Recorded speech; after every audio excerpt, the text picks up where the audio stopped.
What is going on, everyone? It's your guy, Cole Jackson, back in here inside the Ravens Collective, coming to you with a special Friday night episode.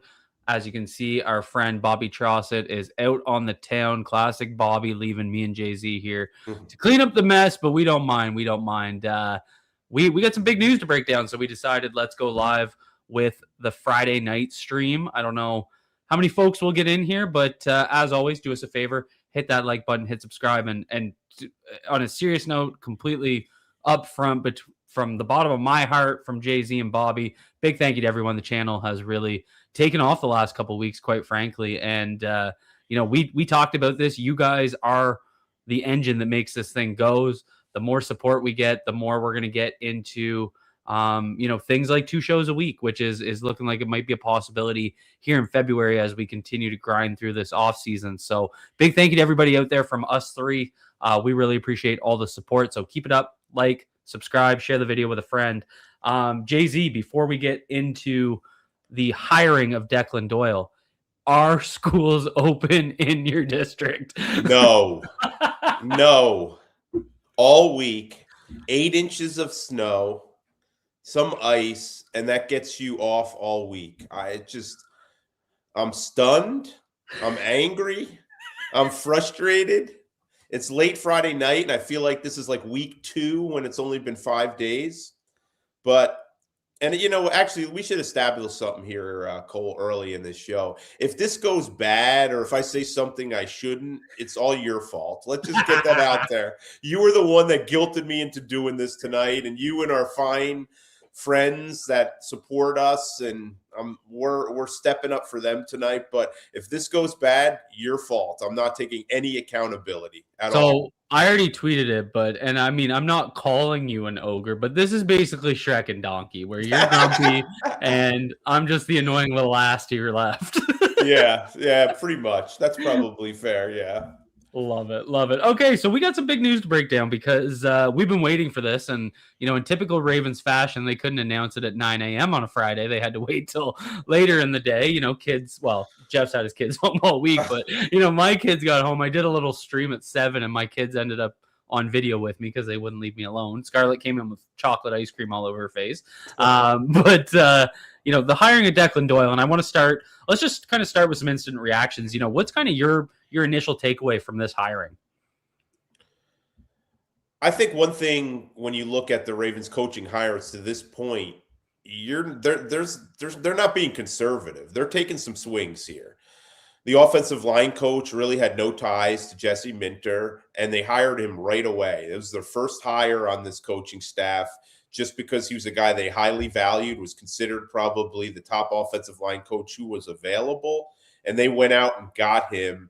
There was an aggressiveness there. Mickens does have a history with Jesse Minter, but he's a college guy, and he's been a college guy.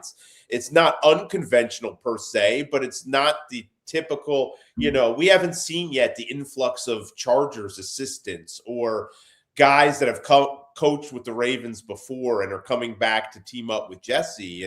And now Doyle is the latest that, we're talking about a 29-year-old who's never called plays. Fast riser. I think there's risk here for sure in him not calling plays, his age, but this is a swing for the fences that you've found yourself a future star and you believe you can cultivate him, and he's going to be, we're talking about a team that's going to start the season with Super Bowl aspirations. This isn't a grooming coach kind of deal here. But they obviously think highly enough where they think he'll be ready to make a significant impact.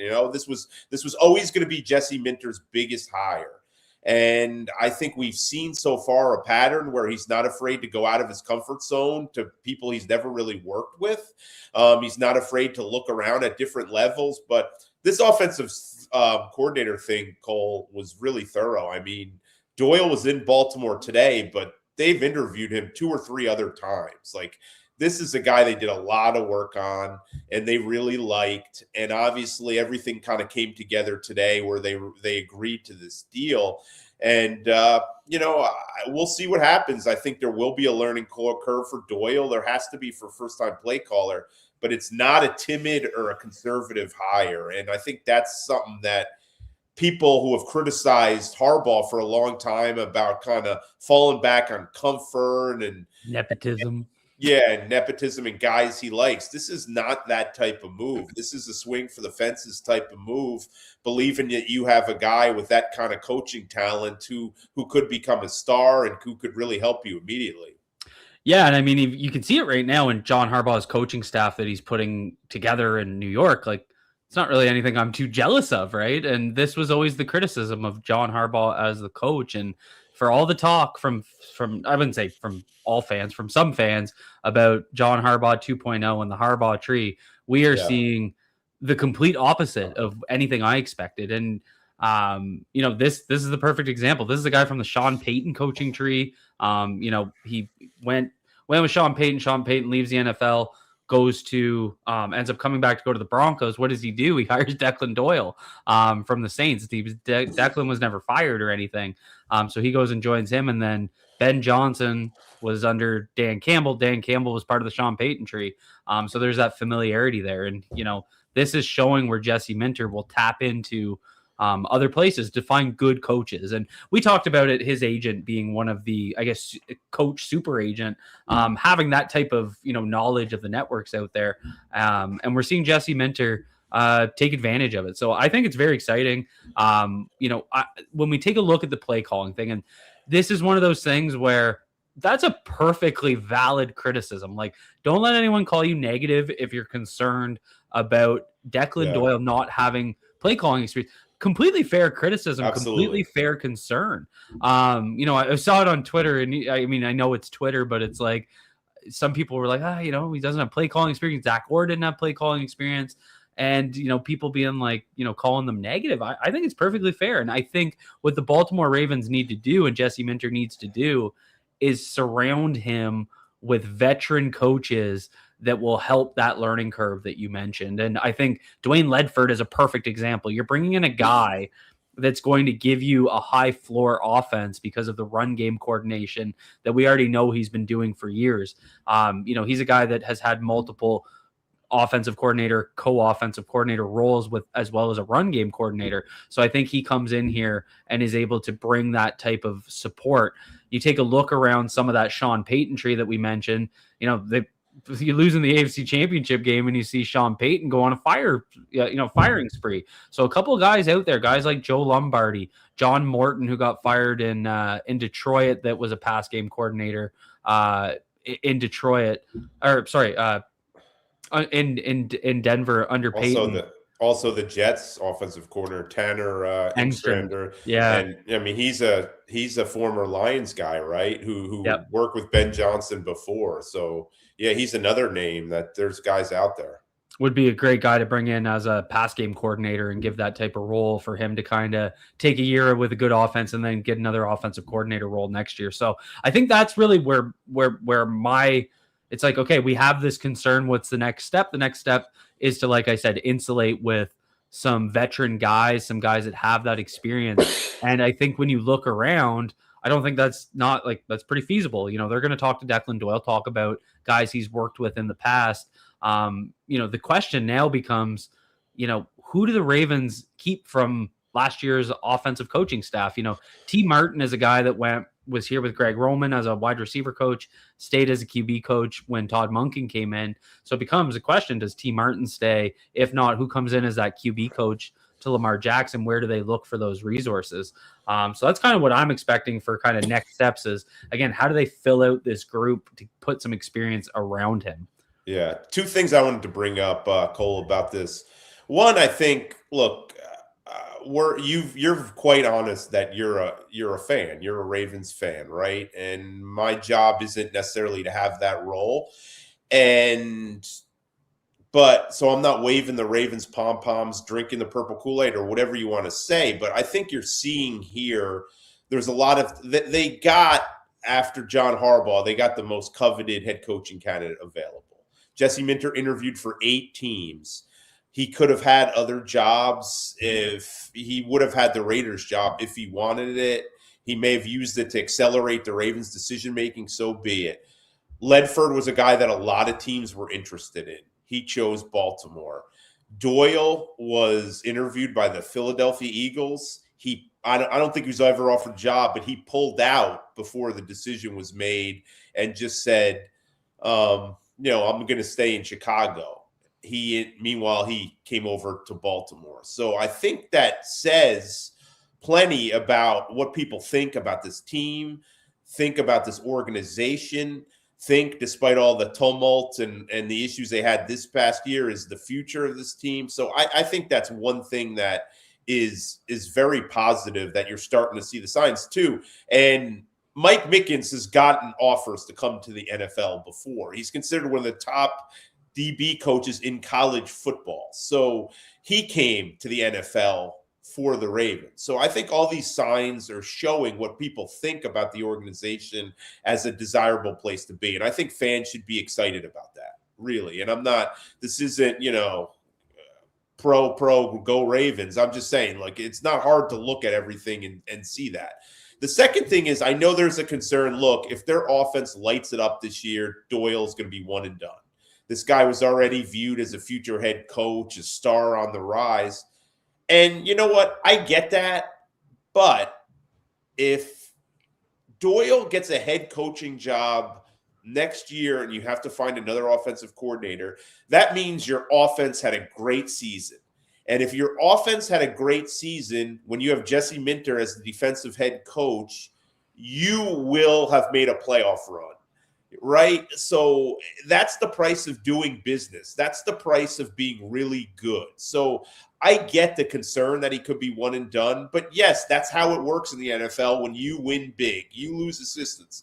And I think the Ravens would take, they don't want to lose a guy in 1 year, but I think the Ravens would take that because of what it would mean. If this guy's getting head coaching offers next year at this time or a little before it, that's going to mean that they had a hell of a year offensively. Lamar Jackson continued to progress. They won a lot of football games and they probably made a run, and you'd sign up for that right now. That's absolutely the price of doing business for a team that expects to contend every year. People want your guys, and it's not just offensive guys. Look what happened to Mike McDonald. You could say, that entire 2023 coaching staff. Exactly. So you have that kind of success. Teams want to hire you. We saw the Lions get stripped of a lot of key coaches, including Ben Johnson, and the impact that has. The Denver Broncos, the top seed in the AFC, had a great season. People are trying to strip at their coaching staff.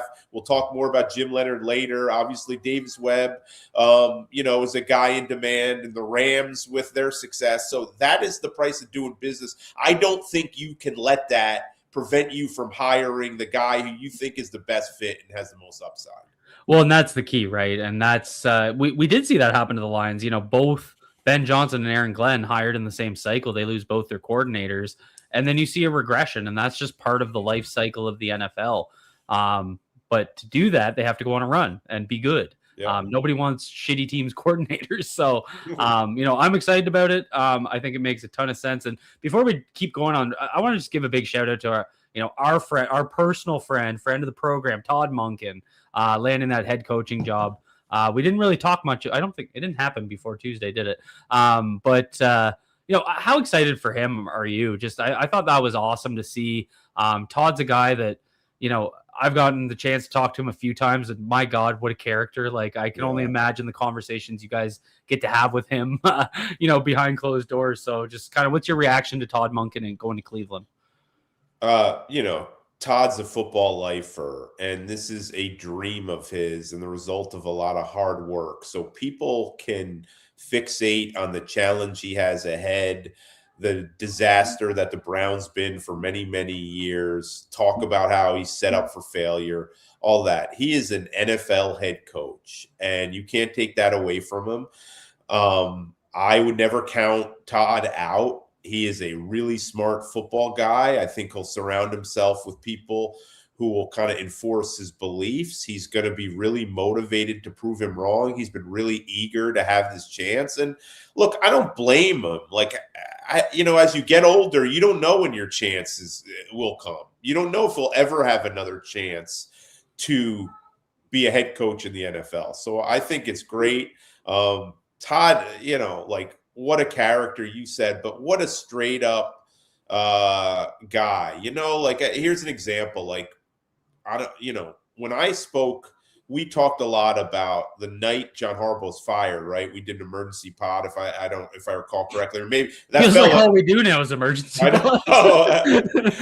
Yeah, me being on this much is an emergency, but it was a Tuesday, by the way, that Harbaugh was fired, so we did a pod that night anyway, and we had talked a lot about. There was a report from Diana Rossini at The Athletic that John kind of fell on the sword for Todd and all that, and I said it was obviously Lamar and Todd didn't always seem to see eye to eye, and not that they didn't like each other, because I believe they did, and there was all sorts of extreme issues, but there was just kind of an awkward dynamic there in recent, and I think there's just a frustration there. So maybe I overstated how I said it. I still believe, and other people in the building believe, that there was problems at times with everybody being on the same page. That's clear as day. But Todd didn't like really what I had to say. But when I talked to him, he was completely a professional. He told me why I was wrong. He asked, like, why did you think that? And we had a conversation for a while, and then we talked almost for 30 minutes about different things. And like, that's just a class. That's a pro that is willing to, and you think he wanted it out there that things weren't great with him and Lamar as he tried to get another job. So for him to do that, I think says a lot about him as a human being. He's a straight up dude. He's accountable. He was always pointing the finger at him. They had two of them. For 2 years he was here. They had one of the best offenses in football and in team history. And that's indisputable. He should be celebrated. Now the Ravens can focus on, beating his brains in as the head coach of division rival. But the Browns beat writers are lucky that they're going to get to talk to him 3 or 4 times a week. But I think it's going to be fun. I told my colleague Zach Jackson, who covers the Browns for The Athletic, that he's in for a treat at times. And they could use a few laughs given some of the issues that they've had to cover on that football team over the years. But I'll tell Todd one thing: don't put the playbook in the drawers. That's our thing. So let's jump into a few super. There's got super stickers. Here we go. That's right. Well, there's no better way to start the show. There he is, and our boy Mike. Mike. He comes through every time, Mike. It's terrific. We love to see it. That's what's going to brighten Jay-Z's day today. So there we go. We got another one here. I love how this is becoming a thing. Yes. Absolutely insane. Love it. Appreciate all you guys. Just kind of jump through some of these. Love the show. Schoolhouse. We don't have to live that down. We don't have to say his name ever again, so that's great. This is actually a really good question. Something I was curious because I think this came out in the presser, but I don't really remember. When they talked about player involvement in the head coach interviews, was it your impression that players were also involved in the coordinator? Yeah, and Eric said that too. He said we're going to continue to lean on them with the coaching stuff. So they were involved.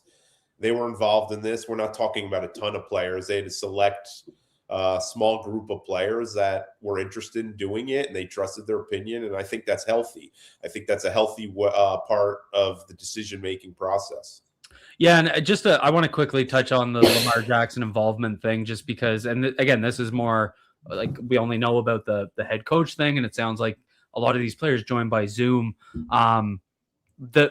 What you wanted to get out of this process was key players, especially Lamar Jackson's opinion on the situation and how the vision would connect with the players. Whether Lamar Jackson and Roquan Smith and Kyle Hamilton and all these other key players do that in person or via Zoom, I don't really give a shit. As long as their input is involved and part of that process, if Declan Doyle comes in and lays out his vision and Lamar Jackson can provide his perspective on that vision, if that's in person or over Zoom, it really doesn't make a difference. It's all about the outcome. It's all about the involvement and connecting the key players with what these candidates are saying. So that's just kind of my 2 cents on that situation. I think it's just one of those things where it's the offseason. We don't have a whole lot to talk about, so we're making a big deal out of something. Just to jump into another one, because this is from our guy DRMZ. One advantage I see is that with him being a first-time OC, granted he will probably run a Ben Johnson style nobody has film on his play calls. I mean, great point. I think One thing I took away, I watched a couple of the all 22 of Bears games this afternoon. A lot of under center, and that's something that fans have been talking about. That was one of the big concerns with Cliff Kingsbury when we talked about him as a candidate. He's a shotgun 90% of the time kind of guy. And when you look at what Ledford did with his run game, a lot of that's from under center. So I think taking a look at those pieces, I think you're going to get a good mix of what Ben Johnson does, what Sean Payton does. And a lot of that is kind of similar to what Todd Monkin did in terms of spreading the ground game horizontally and pushing the pass game vertically. So I'm excited about that. And we knew this was coming up. Let's just jump into it right now. Cole, I know you saw Mad's tweet. Did Jeff? Are we optimistic? Fans, if this is what we think, do you still want Peter Woods? Obviously, we'll get to that in a second. But as we know, and Bobby's great for having the graphics up. I don't have it. Nnamdi Madubuike, for those that didn't see it, had a tweet that just said good news, and there was no other context. Jeff, what's your take on that tweet, this situation? What should we be taking away from that? I mean, Bobby didn't even leave us the graphics. He just goes off in the night. Yeah.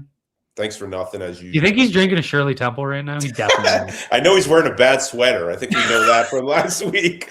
But, yeah, guys, I wish there remains a cloak of silence between the Ravens, who have made clear they will not comment on a player's health status, particularly when it's a significant potential career-altering, however you want to put it, injury. So I have not gotten any sense from them about what that tweet means. They will not comment about Madubuike. I've not, there's sometimes where you hear stuff even off the record.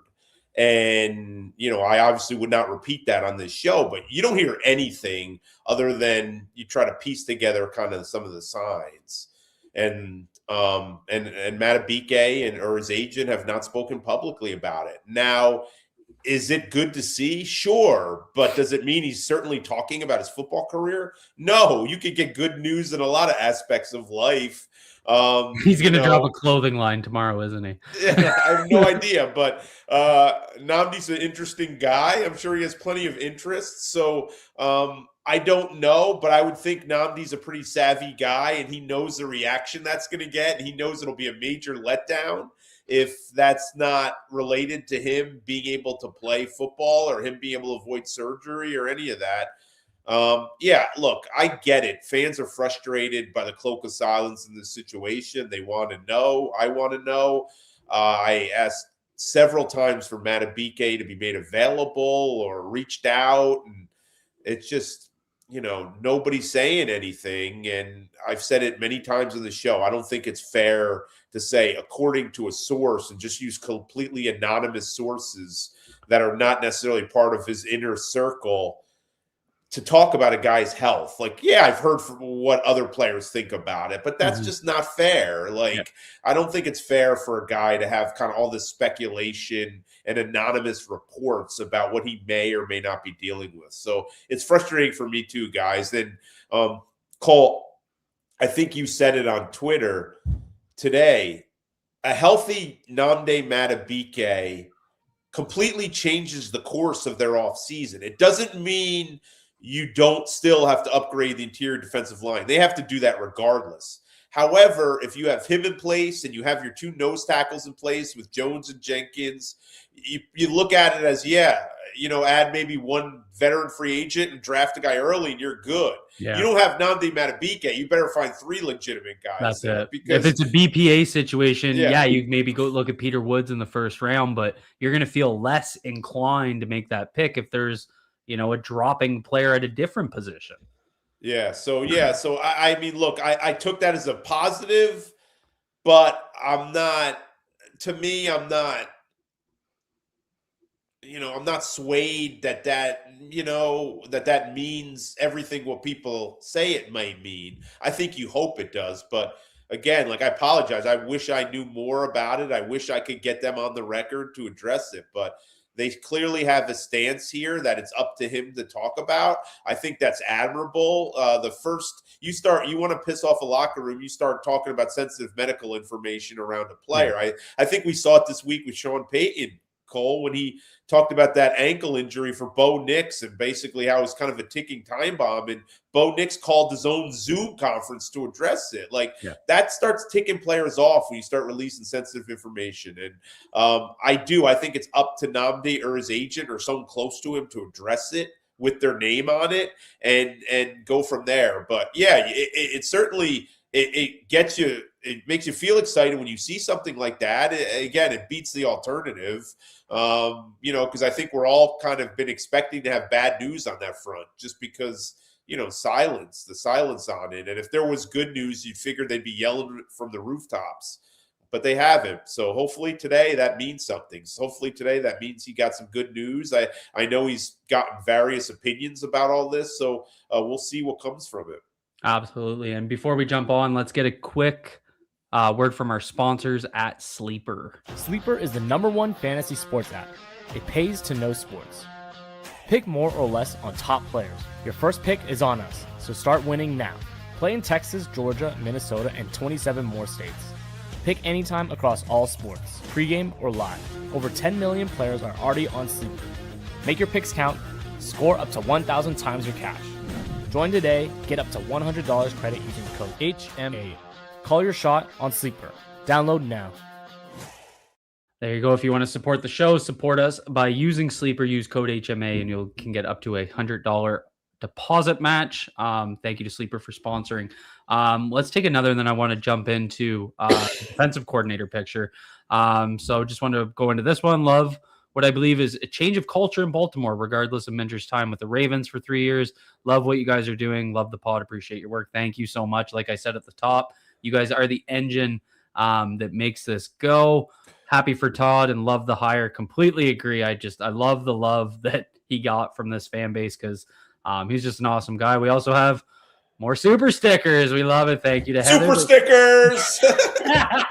we need the sound effect, the jet sound. And we got another one. We got a from ISC, and he says super sticker in honor of Jay-Z. So again, insane that this stuck. It's hey, Cole, let me address one of those. Yeah. Well, I'm not going to let the brilliance of the super stickers get me off my train of thought here. The change of culture comment is interesting because one of the things I found that I thought was interesting about the news conference. Now, I thought Jesse came off well. I thought he came off smart. Horrible suit, though. Whoever put him in that suit needs to. I got some strong words for them. And I thought he had the skinny tie going too. I noticed. Well, the skinny tie, but his suit didn't fit. He needs a tailor. He's like the Ben McAdoo suit when he got hired as the New York Giants head coach. You know what, Todd, did you see Todd in the video? His suit didn't fit either, but it worked for Todd because he's an older guy. Oh yeah, he had the blazer going. Yeah, but I thought like I said to someone, I don't think Jesse's ever going to win the press conference. That's just not his personality, and I think what makes him such an attractive candidate for the Ravens is just his intelligence, his emotional intelligence, and his ability to communicate. But that doesn't mean he needs to be the most dynamic of personalities in front of the media, excuse me. So I thought it was the press conference, kind of what was said was, what needed to be said was said. There's no kind of, I don't think there was anything particularly revelatory about it. I think he came off as being confident himself, comfortable in his own skin, which is notable because some people wondered, replacing a guy who's going to be in the Ring of Honor and is the franchise's all-time leader wins could be a little daunting, particularly when you got your first job because of that guy. So, but I thought he handled all that well. But what was interesting to me was all the players that came and the former players, and many of them having no ties to Jesse Minter whatsoever. You go back to like Jamie Sharper and Jermaine Lewis and guys like that and guys that, were probably in town and do things on behalf of the Ravens and make appearances, Ray Rice and do different things. But a lot of these guys probably never met Jesse Minter in their lives. And then you had the guys that, that were with him with the team, the Nick Boyles of the world, who I know you love. And did you see how big? Like, he looks like he could play tackle. I know, man. Jesus. He's an animal, yeah. And the other one and then you saw the guys that have played directly under him, like Jimmy Smith and Maurice Kennedy. And you should have seen the hug Jesse gave Maurice Kennedy. It was just kind of cool, and I thought that was a nice touch by the organization, to make for Jesse, to let him know that these guys are rooting for him. They're in it, but B, to invite these older players back and make sure they're a part of this. So to me, we haven't covered one of these things. I have never covered a head coaching change with the Ravens. So, but this hasn't happened for so long. So I can't say, well, they wouldn't have handled it like this in the past. I really don't know how they handled it because it was so long ago. But I thought that was a really nice touch. And it sort of suggests that, look, we're moving together. We're moving forward. This is our guy. We're all in support of this. And it's time to get to work. And these guys are all in your corner. So I thought that was a really cool touch by the organization. And it was great to see so many former players back. Some guys like Terrence West. I didn't know who Terrence West was. I covered him. He's a local kid, so I obviously knew him. He was sitting on the side. I go, man, that guy looks familiar. And he looked great. I mean, it was just like, and someone's like, Jeff, that's Terrence West. I was like, wow, it was impressive. So it was interesting to see so many guys back in support of the organization and Minter. Yeah, that was cool. And even seeing some of the current guys like Teddy and Bilal Cohn there as well, I thought that was pretty cool. Just guys are obviously working off injuries that are hoping to be part of that future picture. Keep rolling through some of these. Now that we hired Doyle as our OC, what are the chances T. Martin comes back as Lamar's QB coach? And I mean, this is the next set of business, right? It's going to be filling out these coaching staffs. What can you give us a thoughts on T. Martin? I said this last week. I said it 2 days ago or 3 days ago when we did our show, but I don't know for sure how that one's going to play out. But I think you need to have the offensive coordinator bring in your own quarterback coach. That's the second most important. Well, you can make a case for offensive line coach too, but that's one of the most important hires, non-coordinator hires you make. That's the person in every meeting with the face of your franchise. And you want to make sure the message between the coordinator and the quarterback coach is the same. You want to make sure that everybody's on the same page in terms of game planning and teaching. I think that needs to be Doyle's hire. Now, if he comes in, interviews T. Martin, and says, this guy, we think, we're totally in sync with how we think about things, how we teach certain things, okay. But I think that position, Doyle has to be comfortable. So, and that's one where you just say, look, you're making this hire. Like, we have to approve it and sign off on it, but you tell us you want this guy, we're going to bring that guy in. That's just how it works. I think that's it's such an important inter-coaching dynamic to have the coordinator on the same page with the quarterback coach. And so a couple of the names that we talked about, like Joe Lombardi being one of the veterans that he could turn, like Declan Doyle could turn to, that he's worked with in the past. His background was as a QB coach. So could make sense. And some of these other guys off the Peyton tree also have that background as well. So I think that's one to keep an eye on. And I completely agree. I'm glad you said it, that O-line coach one being figured out already is such an advantage because it's the other huge one. Great question here. JZ, are you under the weather? This is a Jordan Flu game performance. Here's how I see this. These hires are big swings. I love it. These are coaches, young, innovative, and can get them over the hump. How are you feeling? You're toughing this one out. Well, here's how it works. When your kid never goes to school and they're just in the house and it's negative 15 degrees outside, so you're not going to go out there. It's just a cauldron of germs in the house. And of course, I'm in stress and I'm fed up to begin with. So I'm not sleeping a whole lot because we're doing potting every night, it seems. So that's kind of, I'm been under the weather, but you said we need to do this, so I'm showing up, unlike Bobby, but we don't have to keep bringing that up. So, well, what would you rather be doing right now? Would you rather be in bed with a Shirley Temple with 2 cherries, or would you rather be hanging out here with all of us? I haven't drank a Shirley Temple since I was 10. So I think that's a good thing. No, there's non-alcoholic Shirley Temples. Well, listen, we got 1,200 people in here right now watching live. Do us a favor, hit that like button, hit subscribe if you have not done so. Goes a long way in supporting the channel. Question here from my guy Gully Squad. JZ, do you have a feel for how much say Harbs had in draft picks and how much it might change under Minter? Also, ADC's pressure to nail this draft? Great question. Really I'd be curious to your thoughts on that, because I mean, I always found it weird because sometimes you'd almost get what felt like a PR play where they'd kind of have the clip of John Harbaugh being really excited about a draft pick. But how was kind of your interpretation of how that would work in the draft room? Yeah, he had a significant say on the draft picks. He didn't have the final say. They call day 3 of the draft the scouts day because they rely hard on the scouts to pick those late round guys that not everyone's doing a ton of work on. It's the scouts that go on. But the early picks and the day 1, day 2, maybe even early day 3 guys, yeah, your coach needs to be comfortable with them, your head coach. Now, if John Harbaugh stands on a table for a guy and other people in the room like that guy as well, they're going to pick him. I don't think John was making the final calls. I think there were times that John wanted a guy and they didn't get him because not everyone in the room liked him. And I think there were times where John was the leader of getting a guy, your boy Ben Cleveland being one, that maybe not everyone else was sold on. But they kind of, I don't want to say throw him a bone, but they trusted him because he really wanted him. And you do that for a Super Bowl winning coach.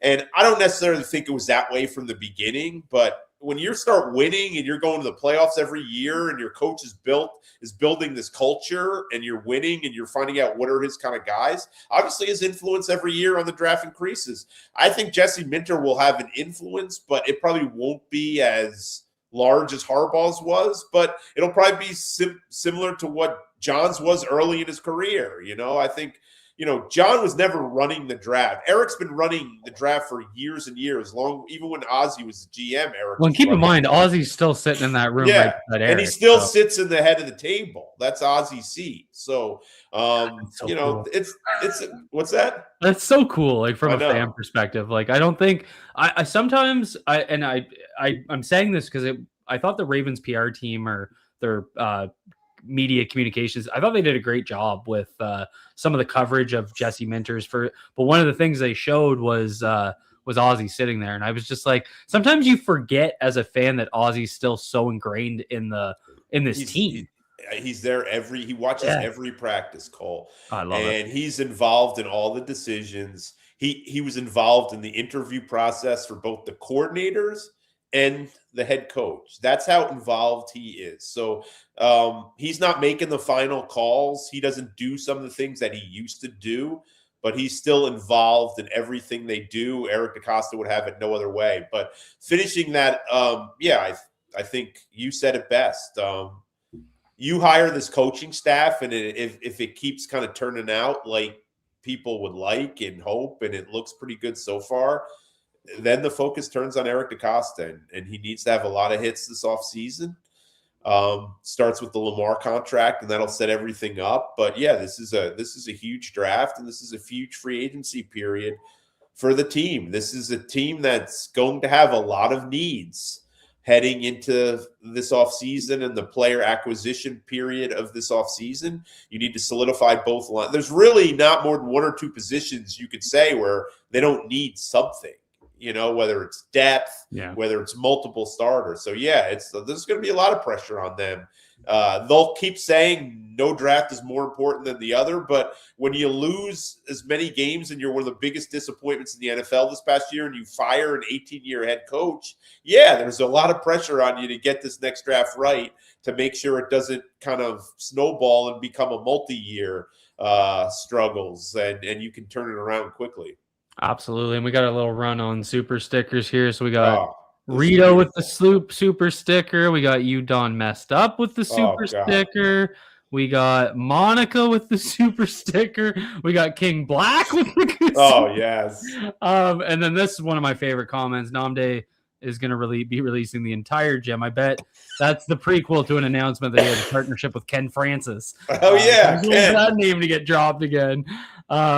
Couple other really great ones in here. This one, Joker asked about this a few weeks ago. Uniforms. This one's interesting because I remember hearing a rumor last year when they were kind of teasing some of the retro stuff. Does sound like this would be more in Sashi Brown's kind of area in terms of a business developments.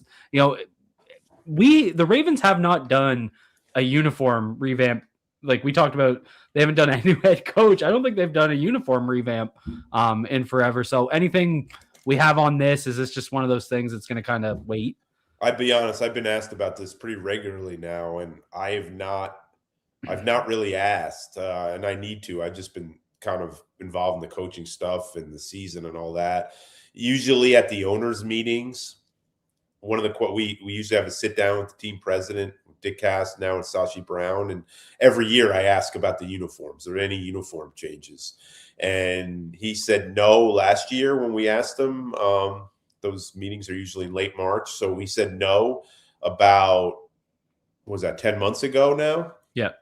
But I'm seeing that report from that NFL uniform guy that they're one of the teams. But I will caution that you even add a patch to your jerseys, you need to get that approved. You add a sticker, you need to get that approved. So just because they've asked for something doesn't mean it's this glaring change. I don't think we know. But next time I'll see and I'll ask, but I think that's one of the things. If they're making a significant uniform change, they're going to want to unveil it with all the pomp and circumstance, and I doubt they're going to be leaking that kind of thing to a reporter, but it's certainly worthy of asking a question about. I know I'm getting that a lot these days. Makes sense. And we got 3 in a row here that I'm going to group together. So N Clemens 48 says, no, I'll run through all 3 and then we'll discuss. No way of knowing, but do you think Jim Leonard is a leader in the clubhouse for DC and continue the youth movement, or does someone like Rex Ryan make any sense to bring in veteran support?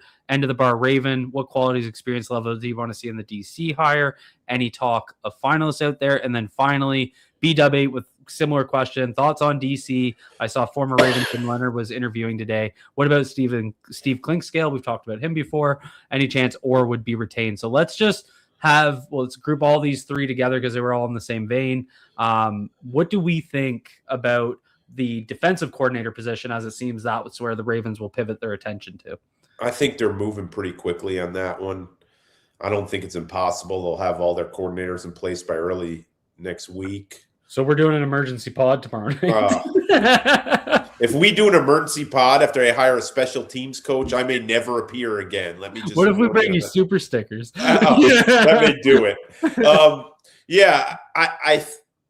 People asking about finalists and different names. I'll try to get to some of those questions. Zach Orr has spoken, or at least was planning to speak this week with Jesse Minter. They know each other, so that probably was a pretty natural conversation. I think Zach Orr probably would prefer, and I haven't talked directly to Zach, but he has a lot of interest out there, mostly in linebacker, positions, but there's still teams looking for defensive coordinators. So he could hold out for a while, but I think it would be best for both parties for him to move on. Agreed.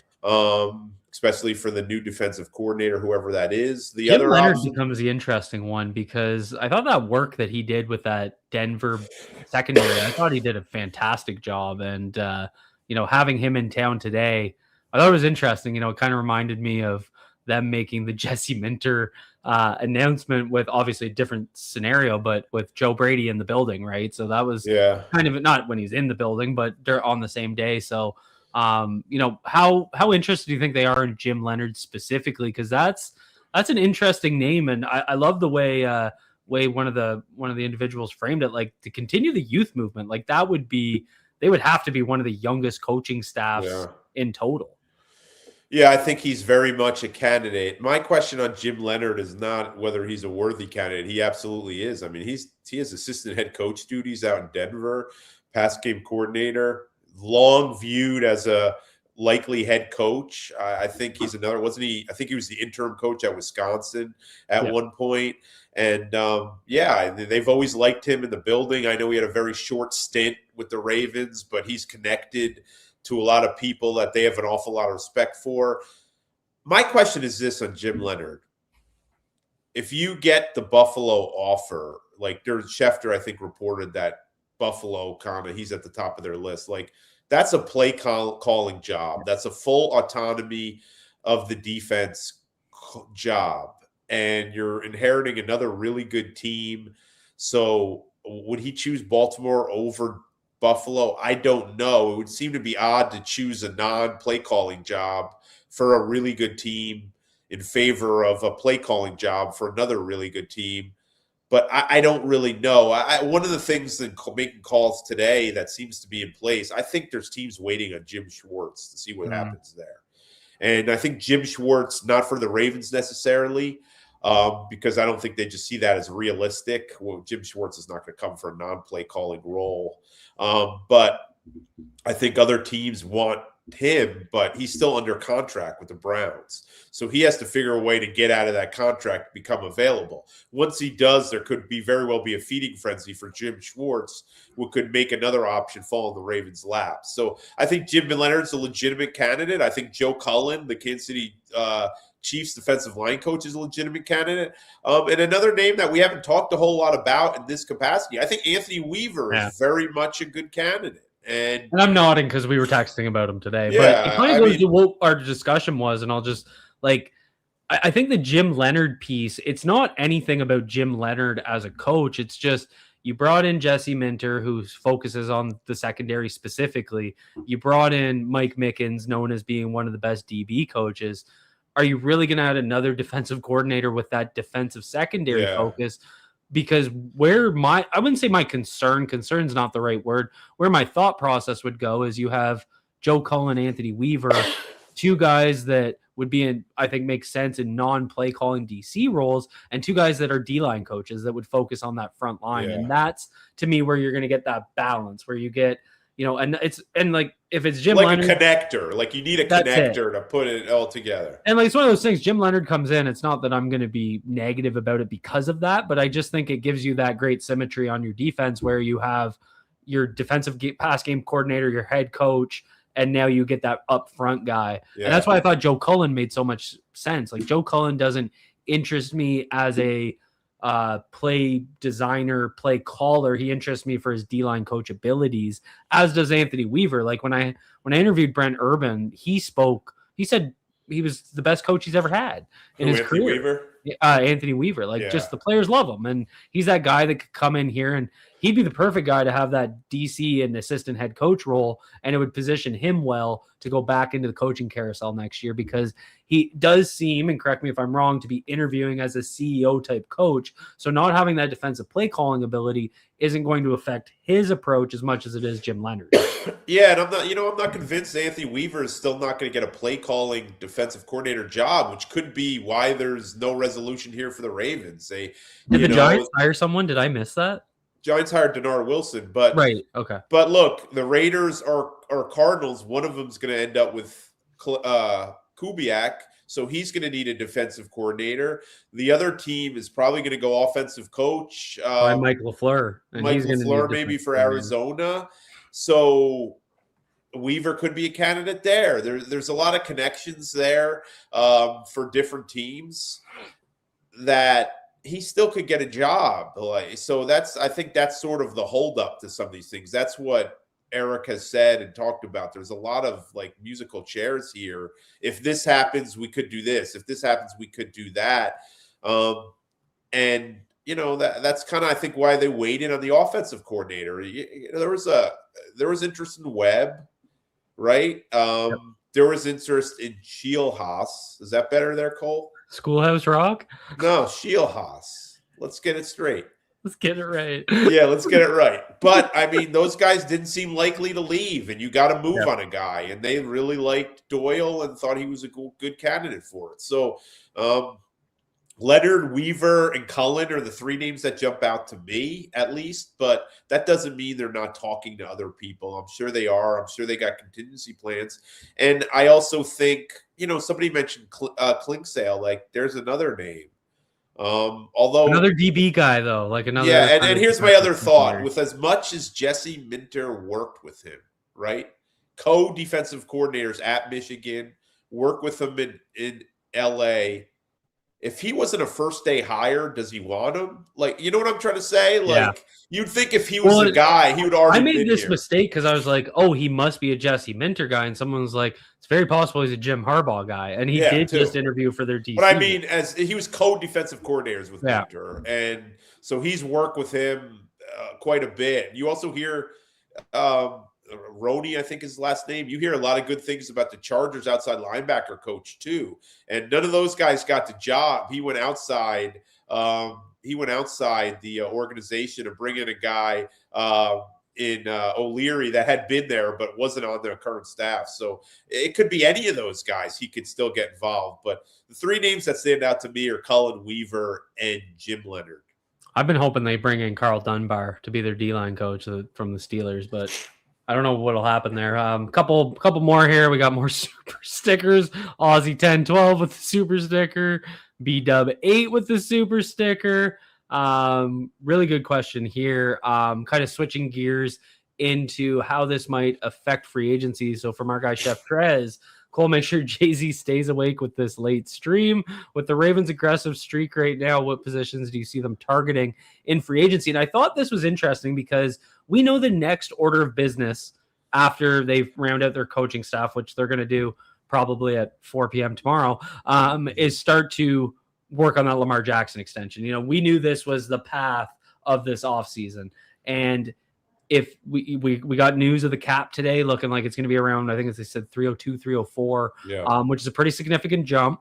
If they can lock in that Lamar Jackson contract, if they can potentially lock in a Tyler Linderbaum extension, they're not going to just only have pretty significant draft capital with the extra picks they have, but they're sitting pretty good cap-wise for the first time in forever. So what do you think this could be the year? And I go back again, everybody talks about we sit on our hands in free agency. We have seen the Ravens be aggressive when they went after Marcus Williams, they went after Morgan Moses, and they went after Zadarius Smith before he reneged all in a 3-day span. So we've seen them do it before. Do you think this could be the year that Eric DeCosta feels like he has all that capital to do that? And what position would your focus be? Can I just say something? There's a lot of bullshit that gets spewed on the show, but this notion that I go to sleep early is the craziest thing. I average about 4 hours. I average about 4 hours of sleep a night. I'm sure you can tell. I go to bed at 10:30. Yeah. But anyway, the other thing I wanted to say was, hey, I thought about it, and did you notice Tyler Linderbaum retweeting news of the Doyle hire? Yeah. I don't think Tyler Linderbaum's been active on Twitter in about 5 years. 2018? Yeah, he knows the family well. He was close with his father, who's the longtime strength and conditioning coach. So yeah, he knows the kid, and you know, it was just funny to see Tyler Linderbaum getting on Twitter in the offseason, pushing the hay bales aside and getting on the keyboard. But I just know that there's a lot of pissed off people in this organization, Cole, who, you know, probably aren't thrilled with the criticism. We're pretty embarrassed how the team fell apart and some of the attention that was on kind of the culture and some of the locker room stuff, and, you know, having to fire a guy, John Harbaugh, who everybody in the building respected deeply, the decision makers. So, yeah, I expect them to be motivated, and I expect them to be aggressive. And I've said that from day one. I don't expect them to completely abandon all the stuff that they preach for years and years and years.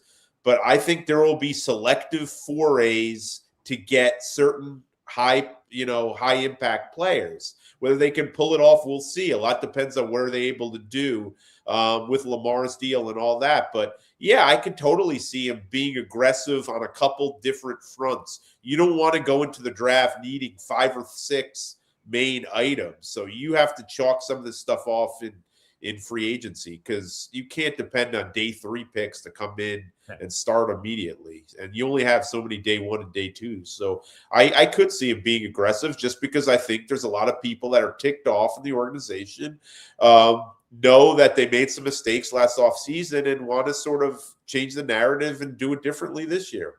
I'll tell you right now, the emergency podcast after we trade for Max Crosby is going to hit like crap. You think Trost will absolutely make himself available for that one, or what? Absolutely not. No, he's got plans already. It's in the date book. Bobby's got his little black book. Isn't this his full-time job? Like, isn't this what he does, and yet he does it the least? Like, I don't get that. Like, this is I'm just glad he's not on vacation, because that was getting to me. Like, podcasting is like 10th on my week's agenda, and it's all he does, and yet he somehow misses every third show. I don't get it. Our guy Jerry with also a nice kudos to you at the end here with head coach and OC in place. Do you see them targeting any specific offensive players? Either for we just talked about that, but wanted to give you a shout out for saying, on a side note, Jay-Z, you are the best beat writer ever. The Athletic needs to give you a raise. And I'll just say, if Jay-Z's boss is watching, you throw a couple super stickers in his contract. I think that's going to be pretty easy to negotiate. Jerry's the man. I see Jerry on X or Twitter, whatever you want to call it, a lot. He's a good man. Look, I think the Ravens need everything, but usually when you Tyreek Hill, AJ Brown or Tyreek Hill. No, I refuse to go to Tyreek Hill. But usually you see an overcorrection, right, Cole? Like remember when DaCosta was criticized about not taking swings on receivers, and then all of a sudden they just That's why they went ape shit and started drafting them in the first or second round every year and adding veterans. DaCosta will hear the question about whether he's gotten away from building their roster inside out all offseason. And he will be available at different points, the combine, obviously in their pre-draft luncheon, obviously during and after the draft, probably at some point here closer with the coaching staff. So I expect a correction or an overcorrection on that. And so I think the targeting – they won't leave offensive guard to chance. They won't lead interior defensive lineman to chance. I think you'll see them make some aggressive moves, whether that's early draft assets or maybe a free agent or trade acquisition even. I think the approach of buying your trenches and drafting your skill positions, I think that makes a lot of sense given the current build of the team. And that, to me, would be that overcorrection. So, if it's an aggressive trade or a free agency signing, that being in the edge room, if Nnamdi Madubuike's news is positive, and then, getting a free agent guard that can come in here and lock in one of your two spots. And obviously that's in addition to Tyler. This one's great. JS just loves the Daniel Falele talk. Jeff, when you tweeted all the past and present players at Minter's press conference, I was hoping you'd say Falele just for Cole. From my understanding, they just wouldn't let him in the building. Sorry, Daniel. We'll keep rolling here. Where's Sashi in the chain of command? Is he above EDC? I would imagine not in the based on business lines, right? Yeah, not in the football decisions. He has input in the football decisions, but it's not his role. His role is more in a lot of the business aspects and the relationships with the league and doing different things, but he was heavily involved in the coaching interviews, but it was Eric's show. Yeah. Sashi made that clear during Jesse Minter's press conference. This was Eric DaCosta's show. Steve Bisciotti wanted this, even though the new coach is reporting to Steve, but Steve Bisciotti wanted this to be Eric DaCosta's hire. Makes sense. Good one here. Really interesting. Any possibility they hire Kingsbury at QB coach? That's an interesting. I haven't thought about that. It's interesting because what you mentioned really stood out to me in the fact that a lot of these head coach, I think there's 2 or 3 jobs left, and Clint Kubiak being one, Mike LaFleur being one, not guys that are going to bring in Cliff Kingsbury as an OC. Maybe there's not much out there for Kingsbury in terms of getting a true OC role. Yeah, and I can't see him going back. I know Vance Joseph did this with Denver, but I can't see Cliff going back to be the offensive coordinator at Arizona after he coached there. That's always always a weird dynamic. But yeah, I thought he was going to be. He seemed to be well positioned to be either Anthony Weaver or Davis Webb's offensive coordinator, and it now looks like neither of those guys are going to get a head coaching job. So, look, Cliff has a lot of money. I'm sure he has years left on his contract. He's got a lot going for him, Cliff Kingsbury. So he's not stressing. And if he has to take a year off and to be a top candidate next year, I'm sure he'll do it. But I don't know. I will repeat. I think the relationship between the offensive coordinator and quarterback coach is vital, that they're on the same page and they're teaching the right things and similar things. They're of the same voice. So if Doyle's comfortable with them, why not? Why not? But I think usually you'll see somebody that the offensive coordinator wants to kind of know him through something or have worked with him or have a similar coaching background as the offensive coordinator. So we'll see. We'll see if that precludes Cliff. I could see him going back to the college ranks because, as much as people give him a hard time, those offenses were dynamite at Texas Tech. Interesting one here. Do you like shawarma, Jeff? What the hell is shawarma? Are you serious? Yeah, what does Okay, that so even this mean? is interesting because this is in Canadian dollars, so I'm assuming he's up here with me. You don't know what shawarma is? No. Oh, okay, it's Lebanese food. It's like a Lebanese Oh. wrap. No, I don't. Why would that Lebanese I, food? No, I don't. I don't know why they asked, but I love shawarma. No, I've never heard of that. But I'm I thought nothing we were about to against. bro out. I'm nothing against Lebanese food, but I've never had. I don't think I've had it ever. Oh my god, we got to get you up to Canada. Any idea if how Ricard will fit into Doyle's system? I love this question because I dove into the personnel numbers, and again, it's really hard. Is that Ben Johnson's system? Is it Declan Doyle's? What's Declan Doyle's system? It's going to be hard to do a film breakdown because we just don't know. We'll make some assumptions. I think it's interesting because we've seen Sean Payton, for example, use a fullback or an H-back, more of an H-back that might be listed as a tight end. I think the way Patrick Ricard has been used has not been as a traditional fullback. He's taken, I think in 2025, he did have, I think it was about 10 more reps as a backfield player than a tight end. But in 2024, he had more snaps by 50 lined up as a tight end than as a fullback in the backfield. So all that to say is I think it's really about how they judge him as a tight end fit. And I think it's more, what do you do with Isaiah Likely? What do you do with Charlie Kolar as blocking or like as your kind of second tight end? And keep in mind, Ben Johnson was a heavy 12 personnel usage guy, so 2 tight end sets with Cole Kmet and Colston Loveland. So it's going to be interesting how they do that. You know what I thought? You know what I think we're going to have to consider, and we're going to be talking about a lot as we get closer to free agency, which is second week of March, I believe. There's now a lot of Ravens offensive assistants out in other teams, right? The run game coordinator is with Todd Monkin in Cleveland. Does he want Patrick Ricard? Does Todd Monkin want him? Mm-hmm. Does John Harbaugh want him? Depending on Harbaugh doesn't have an offensive coordinator, but does John Harbaugh, who know how important, how good Patrick Ricard is, want him? Mike McDaniel, if I'm not mistaken, likes to use a fullback. He's in LA now, although it's not like Greg Roman didn't like to use that piece either. So, for years we've kind of been under the assumption that Ravens value the fullback more than anyone. So if Ricard goes to free agency, he'll be back, right? Like, how many teams are going to be interested in paying a couple million for a fullback? But now you got a lot of members of the Pat Ricard fan club who are coaching in other places. So it'll be interesting if there's a lot. It'll be interesting, first of all, if the Ravens decide that's an area where they could get younger and cheaper, and whether they're going to get the most usage out of him, the new coaching staff, but also be interesting if these other teams prioritize bringing him in. I mean, he's a locker room guy too. He's a tone setter. He's a culture setter. He helps kind of an extension with the coaching staff like that. So I don't know. It's a sure thing. He's just going to come back like you expected in previous off seasons. Makes sense. And Nnamdi Madubuike tweeting, we already talked about that. If you missed it, Colin, just go back, but probably 25, 30 minutes. Chances Ravens trade Bateman after continued drama. We talked about this on Tuesday. I don't want to hash this out too much. Definitely a possibility. And it sounds like he was almost out the door last offseason, and things haven't gone in a positive direction. So I don't know if you have anything to add to that, Jay-Z. Yeah, I talked about it a lot last Tuesday, and it just feels like we're getting to that time now. When this is the third year in a row, it's a topic.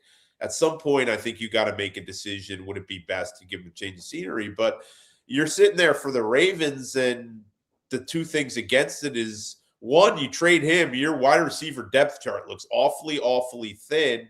And two, now you're trading him in a market that just saw him do nothing. And whether it was injuries, or I'm not blaming it all on Rashad, but he just is coming off a bad year. So you're selling very low. And do you have an appetite for doing that? So we'll see what they decide. I think he kind of, he approaches me as a guy who probably could use a change of scenery, and usually the Ravens welcome that. They have a lot of respect and love for Rashad, but no hard feelings there. If they think it's better to move on, they will. So we'll see. But, I think it'll be tough for some people to accept, maybe only getting a 5th round pick for them. And then you're like, okay, was it worth it? Yeah, you clear out some money, but you also, wide receiver jumps near the top of the list of needs. And that's the other thing you have to deal with, because wide receivers don't come cheap in free agency, as we all know.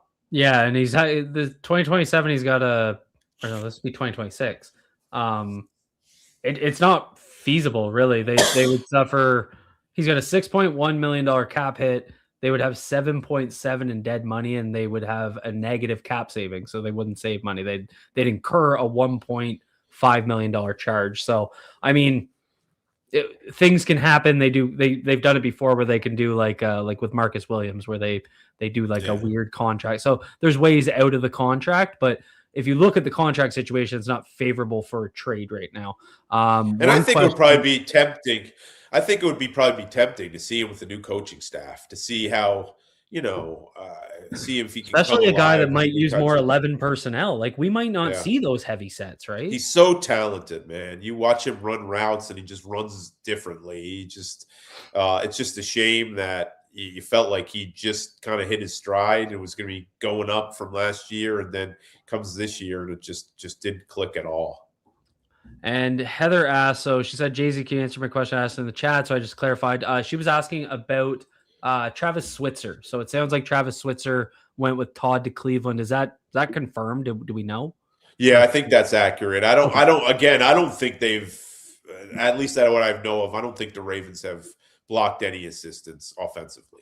He was the run game coordinator, and they gave the role to Dwayne Ledford. I think the writing was kind of on the wall there. He became very close. Him and Danny Breyer became very close to Todd Monkin, kind of became Todd Monkin's guys in what he did in the preparation. So I fully expected them to head to wherever Monkin was, whether that was offensive coordinator in New York or head coach in Cleveland, and they're heading to Cleveland to be his, to be Todd's, offensive coordinator, and Switzer and Breyer, I guess, will be their run game coordinator or whatever. So, they'll need to replace those positions, and maybe Ledford is their run game coordinator, and they don't have a separate distinction. He did that job in Atlanta, and they certainly could run the ball in Atlanta. Yeah, and that's what Schefter's tweet hinted at, that he'd have the same role, which was O-line coach and run game coordinator. But I guess we won't really know till things get released. Because has he been formally announced by the team? No, they're just going to announce. It seems like they're going to unveil their coaching staff together. Okay. So the Ravens have not confirmed a single coaching move yet. They just have not announced any of that stuff. So I don't think they're going to do piecemeal. They're waiting till they have the crux of the staff together, and then they'll announce it like that. Makes sense. With Doyle as OC, are we pro Likelier or Kohler more? I think this is a really interesting question. I'll just give my 2 cents. I think when you look at the two very different archetypes, Isaiah Likely is just more talented as an overall receiver. What he does in scramble drills, how he runs routes, how he plays at the catch point. He's that guy that when Lamar Jackson needs to buy time, Likely just gets open and Lamar looks for him. Charlie Kolar is more of your inline tight end that can be, he's a perfect tight end too, because he can block his ass off and, do the little things like, run the little crossers and that type of thing. But he's not going to be a dynamic athlete. So I think when you look at the tight end usage, obviously Mark Andrews is going to be more of the receiving tight end, which was kind of the Colson Loveland role. Cole Kmet was a little bit more of what I would think out of Charlie Kolar. But when it comes down to who you'd rather keep, I'm always going to say keep the better player, but obviously you have to factor in price. So would you rather have Likely for more expensive than Kolar in the role he's going to be in? I'd probably lean Kolar because I think he's going to be cheaper. Yeah, it was one thing we talked about, like, could Likely's down year statistically sort of dealt with the foot early, and sort of took him a while to warm to the task, and had some really quiet games and some stretches where he just wasn't involved. But I saw a free agency ranking the other day, and they had Isaiah Likely as a top 20 ranked free agent. You look at his age and some of the times he's flashed. Someone's going to pay him. Someone is going to pay him. You look at that salary cap number that people reported on today, and how high the salary cap is going to be. There's going to be teams that have more money more cap space than they even can utilize in one off season. So they'll take a shot at a guy who's young, like Likely, and plays a position more and more teams are evaluating. I'd still be surprised if he's back. I just think he's the ultimate priced out of the market guy. But look, what I think if Lamar's best friend on this team is not Tyler Huntley or Zay Flowers, it's Isaiah Likely. And we know there's been a massive effort by the team this offseason to make sure Lamar's engaged and feels good about everything and is a part of everything. And I'm sure if you've asked Lamar, he'd want Isaiah Likely back. So we'll see how much that, if anything, impacts it. But it would be almost nearly impossible with where they are from a salary standpoint to pay two different guys top 10, top 12 tight end money, given all their other needs. That, to me, is a tough sell. So I think Kohler makes a little more sense when we talk about who they could re-sign. Makes sense. We got a couple more here, and then we'll get out of here. Jeff, if you see Emmanuel Ocho, can you smack him for us? Said Shitter shouldn't listen to him. He doesn't want anything in the NFL. Now, I might do that, but Jay-Z won't. That bothered me, though. It's just like, what are we talking about here? I mean, Lamar Jackson, I'm not taking anything away from Lamar, but he won an MVP on Todd Monkin and probably should have won two. And, like, are we acting like he has nothing to offer a young quarterback? I mean, did he win a national championship at Georgia, Todd Monkin? At least one? I mean, I just hated that message. Whatever. I don't watch those shows. It's useless clickbait. That's all it is. I don't watch those shows, but I did see that clip, and I was happy to see so many athletes kind of come forward and say, well, this is terrible advice. Like, what are we doing here? Good question here from Colin Donahue, and then we'll get out of here. Do you currently have a projected pick for us? I just clarified he's referring to a draft pick. We kind of talked about this last show. I'm just so much in the BPA camp that until I see what they do with free agency, I really don't know where to go with it. I will say, again, I like the idea of buying your trenches, investing in the trenches where we've been struggling back-to-back years and solving it with proven NFL talent and then drafting skill. And when I say drafting skill, I'm talking about like a wide receiver that could potentially be there depending on how things shake out, a corner, depending on, who they address, that sort of thing. So that would be my approach to the situation. You'd like yourself some Carnell Tate, wouldn't you? If he falls to 14, I mean, I'm sprinting that thing up. And I know I'm usually with you. I'm like, I don't want to hear the wide receiver talk, but if Rashad Bateman goes out the door, things get, and I'm a big Devontae Walker guy. I have been all year, but it's not that I don't want him to get his opportunity, but I think you need that big body receiver that we've been talking about for, when did the Ravens come here? 1996. We've been talking about since 1996. They need to find a way to solve that. Can Ruben Bain just bomb the combine and just bomb his pro day? Did you see Bucky Brooks's mock? His first mock came out, and he had Bain going 14 to Baltimore. Oh, geez. He said the reason he fell was from the measurables. And I will say, the NFL's full of dumb people that care about that. Like, his arms are going to be 31 inches, and people are going to not like it. Like, that's what happened with Kyle Hamilton. Kyle Hamilton didn't have the ideal quote-unquote measurements, and he fell to 14. It'd be the exact same. I'd sprint that card. I know. If I'd knock Bobby's date over getting up there, knock his Shirley Temple out of his hands. If he's like still there on the board at 10 or 11, I'd even consider him a guy to be traded. Hell yeah! I just love how he plays. I'll be honest, guys. I haven't dipped hard into the draft. I'll do that closer. Combine's about 4 weeks, 3.5 weeks away, and I usually start getting into it before then. I've just been so busy with the coaching stuff, but God, I love watching Ruben Bain play. I think if you see a pass rusher there that you love, that's the easiest sell you can have, really. And I know we're going to have plenty of talks about the wide receiver. And Cole, I'm sure you're going to be asked ad nauseum, is it too early to pick a guard? Yeah. And all those questions. But, man, if a guy like that fell to him, a guy that you think is going to be a high-impact pass rusher in the NFL, just feels like it would be the biggest no-brain decision you could possibly have. Especially style play. Like, they've really heavily invested in the speed rusher, and Ruben Bain's the guy that, you line up as a 5 tech and just ask him to run through the tackle's face, which I think they could use that type of style. And so to round us out here, to close out the show, there's no better way to end this than our guy Vince Beemore with the super sticker. What an ending. So anyway, all of our friends out there, thank you guys so much for your support. We, like I mentioned, I kind of teased it at the start. Moving forward, we will be I think transitioning, at least for the month of February, to 2 episodes a week, Tuesdays and Thursdays here in the collective.